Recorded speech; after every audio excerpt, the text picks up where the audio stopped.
un episodio di quando ai primi anni, anzi il primo anno in cui ero stato assunto all'università, dovevo fare un lavoro su un ampio areale proprio che insisteva sulla valle dell'Alto Tagliamento, quindi rilevamenti sulle valli più impervie.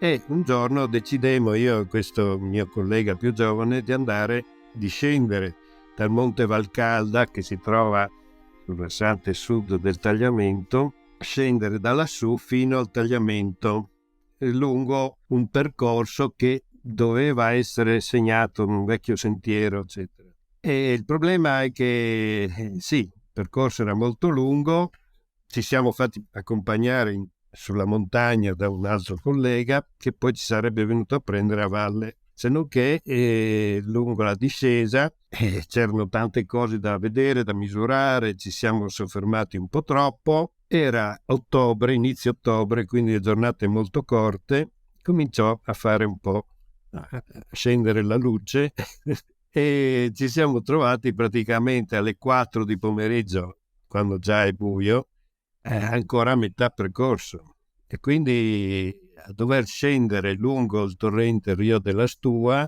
e al buio, non c'era neanche la luna, non avevamo, quella volta non c'erano i telefonini, non avevamo neanche le torce, avevamo degli accendini scendendo a tentoni, però insomma un po' di esperienza l'avevo accumulata negli anni prima, insomma so orientarmi, ma un elemento era importante: si vedeva, pur nel buio, un chiarore in fondo, ed erano le ghiaie del Tagliamento, quindi un riferimento ben preciso, anche se tenue, ma si vede quel biancore dato dalle ghiaie del Tagliamento, e poche luci, perché lì c'erano a valle soltanto una frazione di socchieve con 2 o 3 luci.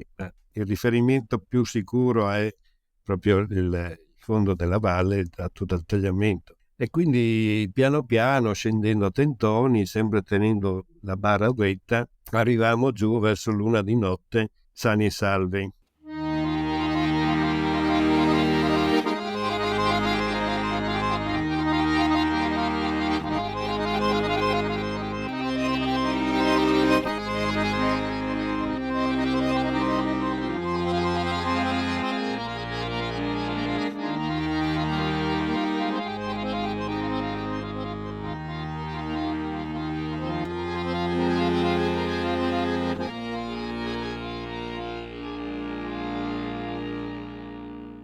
Un fiume di storie, racconti da e per il Tagliamento, a cura di Legambiente del Friuli Venezia Giulia.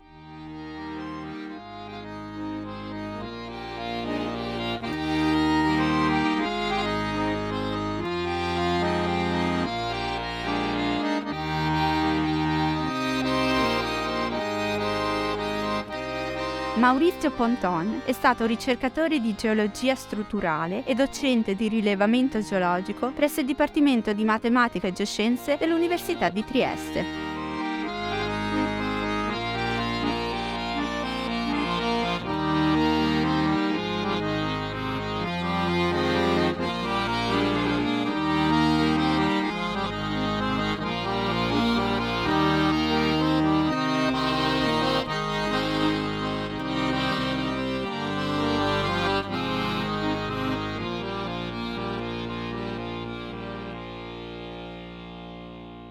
Allora, un fiume, e in particolare il fiume Tagliamento, per un geologo, è come un mastro artigiano, cioè che coordina un lavoro di modellamento del paesaggio.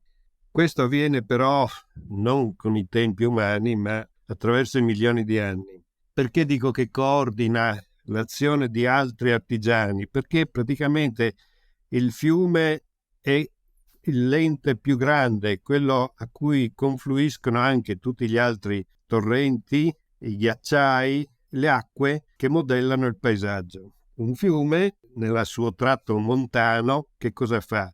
Inizia l'azione di erosione nel momento stesso in cui si forma una catena, cioè si alza una serie di montagne e l'acqua si convoglia in rii, torrenti e poi finalmente nel fiume principale. Il Tagliamento svolge questa azione da circa 5-6 milioni di anni, cioè nel momento in cui si stava formando le Alpi Carniche, le prealpi, il fiume Tagliamento convogliava le acque che scendevano dai declivi, che erodevano le rocce e portava tutto, dopo un lungo percorso, fino al mare. Il tratto montano del Tagliamento è diretto, diciamo, est-ovest, è lungo quasi 50 chilometri e erode in rocce che hanno un'età di circa 210-240 milioni di anni. Nel punto in cui però ci sono le rocce più tenere, come i gessi per esempio, come delle dolomie che sono state macinate, rotte, frantumate dall'azione delle faglie. Infatti la direzione del fiume Tagliamento in montagna, che come dicevamo è circa est-ovest, è in direzione delle faglie, cioè delle strutture tettoniche più importanti che sono appunto orientate est-ovest. Quindi in un certo senso possiamo dire che lo scorrere del Tagliamento è legato ai terremoti? Terremoti sono, diciamo, gli effetti più eclatanti di questi movimenti lungo le faglie. Le faglie cosa sono? Sono delle grandi fratture della crosta terrestre dove si ha del movimento. E il movimento fra due blocchi, diciamo, separati da una faglia può avvenire molto lentamente, quindi in maniera quasi impercettibile, oppure può avvenire in fasi così improvvise. Quando si è caricata una certa quantità di energia, questa si libera attraverso un terremoto. Naturalmente, nei primi tempi, come dicevamo, 5-6 milioni di anni fa, i terremoti dovevano essere molto più frequenti e molto più grandi, perché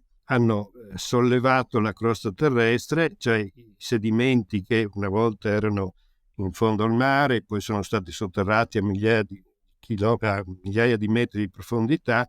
Queste faglie, diciamo, in compressione hanno alzato questi sedimenti fino alle quote di 2000-3000 metri e contemporaneamente i fiumi hanno eroso e portato via porzioni di queste rocce che venivano sollevate. Ci sono dei punti in cui queste faglie sono visibili? Le faglie che, diciamo, lavorano lungo il corso dell'attuale tagliamento sono per lo più coperte da che cosa? Dai sedimenti stessi del fiume. Però anni fa, facendo dei sondaggi, avevamo rilevato proprio la presenza della faglia del Tagliamento sotto la piana di Socchieve. Si vede proprio uno scalino in profondità che indica il movimento lungo questa faglia. Ci sono poi altre faglie che si trovano sui versanti sia a nord che a sud della Valle del Tagliamento e che sono connessi fra di loro in un sistema di strutture, come si dice, imbriciate, come disposte come le tegole su un tetto. Ci sono tante scaglie rocciose sovrapposte una all'altra lungo queste faglie. Le possiamo vedere, ce n'è una ad esempio segnalata fra i Geositi, che la regione Friuli Venezia Giulia ha messo in evidenza, proprio vicino ad Ampezzo.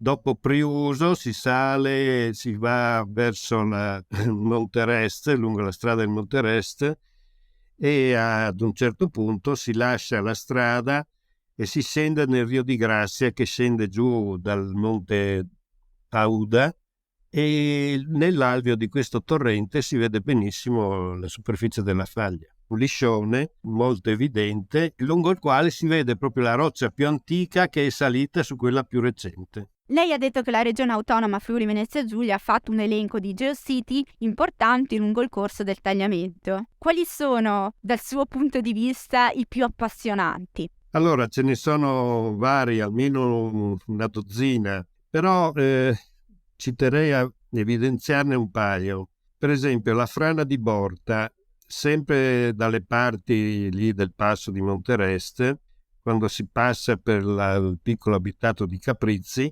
lì si osserva un enorme cumulo di materiali lungo il corso del tagliamento, e quello lì è l'effetto, il cumulo della frana di Borta avvenuta il giorno di Ferragosto del 1692, quando dal monte Auda, versante nord, si staccò un'enorme quantità di materiale che sotterrò completamente il paese di Borta, uccidendo tutti gli abitanti, che erano una cinquantina circa.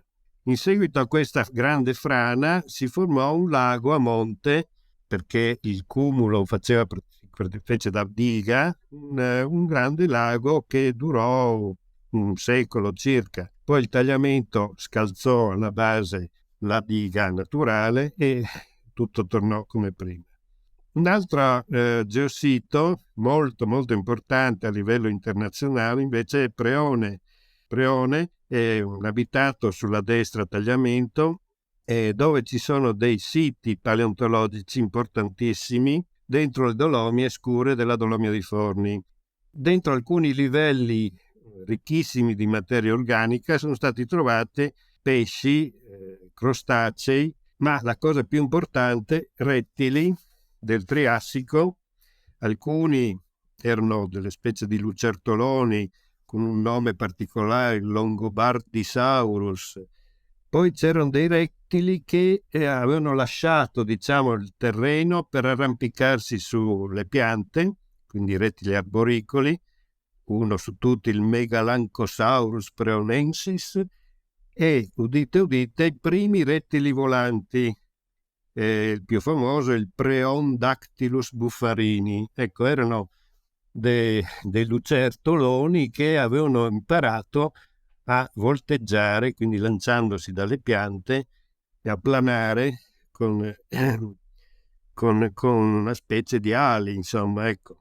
Ce ne sono anche altri di geositi importanti, ma io direi questi su tutti. Senta, dica la verità, lei ha iniziato a fare il geologo per i fossili? E da piccolo rompevo le scatole ai miei fratelli che mi portassero in montagna a cercare i fossili, perché all'età di 10 anni un giorno mio papà mi portò a casa un piccolo manuale della Mondadori sui fossili e quello me lo sono assorbito fino all'ultima pagina.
Che cosa guarda un geologo quando va sul fiume? Allora, i fossili sono, diciamo, l'inizio un po' per tutti, anche la raccolta di minerali, no? Cioè, i bambini vengono sempre attratti da queste cose qui. Poi, va bene, io ho cominciato a studiare, mi sono iscritto all'università e mi sono specializzato più sull'orogenesi, cioè sulla formazione delle montagne, l'azione delle faglie, quindi la geologia strutturale cosiddetta.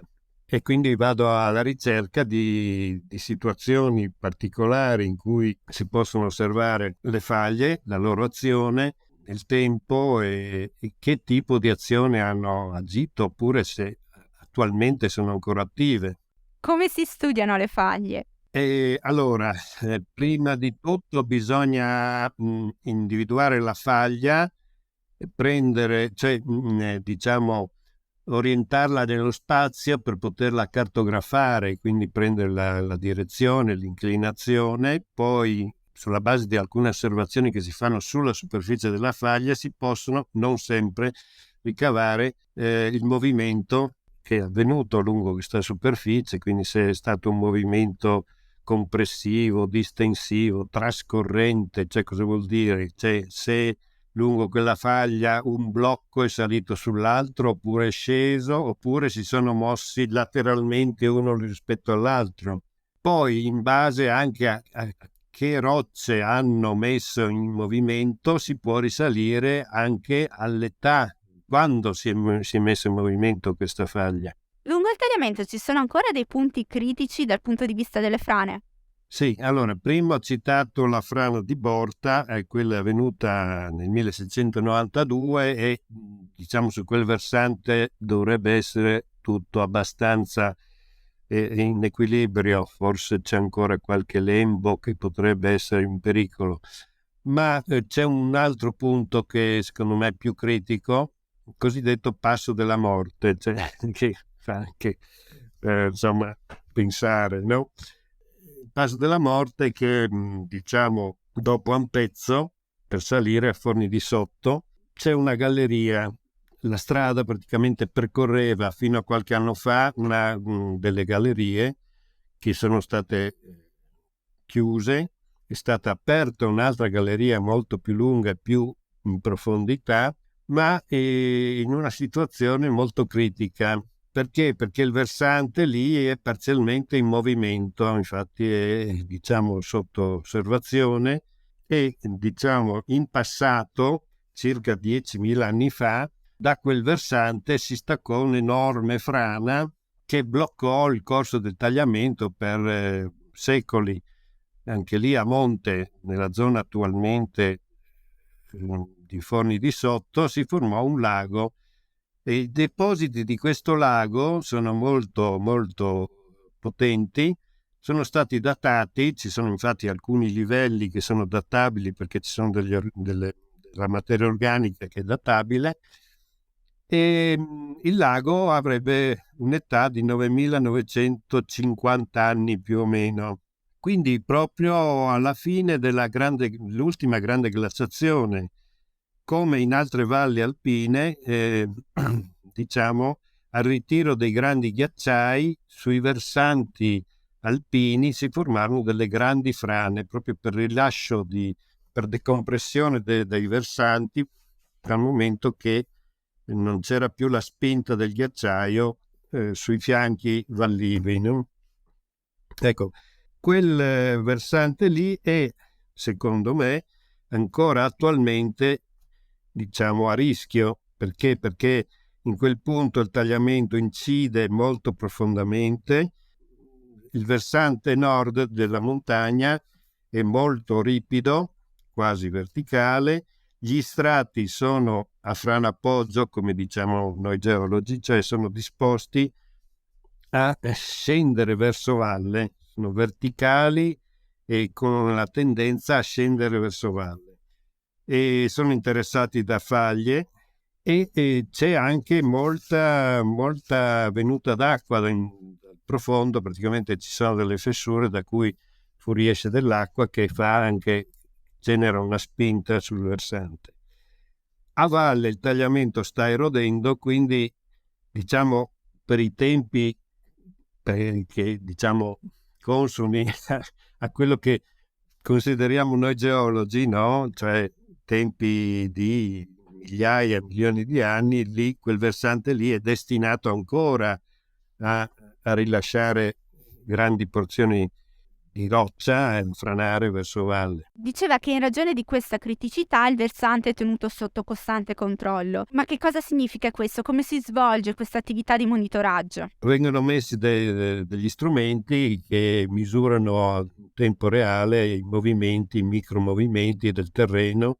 Ci sono dei clinometri, no, che indicano anche se c'è una variazione nell'inclinazione del versante e quindi dei sensori. Tra l'altro questi sono collegati con un sistema di emergenza che segnala agli eventuali guidatori che dovessero trovarsi lungo la strada che insomma, c'è un pericolo diciamo di frana.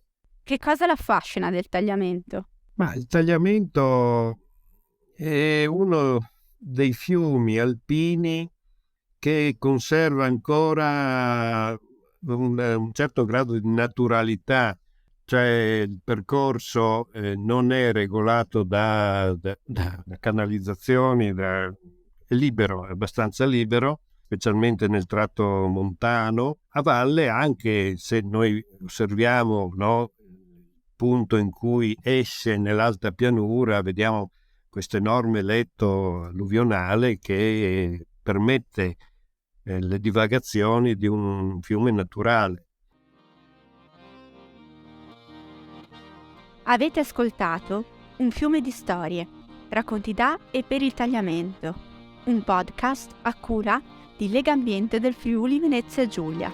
Ospite Maurizio Ponton, regia voce e suono Elisa Baioni, brano musicale Tagliamento di Paolo Forte. Un fiume di storie fa parte di Percorsi intrecciati sul Tagliamento, un progetto dedicato al fiume e a chi lo vive, e finanziato dalla Regione Autonoma Friuli Venezia Giulia. Sono partner IGB, Leibniz Institute of Freshwater Ecology and Inland Fisheries di Berlino, Ecomuseo delle Acque del Gemonese, CEVI, Centro di Volontariato Internazionale, ISIS Solari di Tolmezzo, ISIS Enrico Mattei di Latisana Lignano Sabbiadoro, Associazione Menti Liberi di Lignano e FIAB Friuli Venezia Giulia.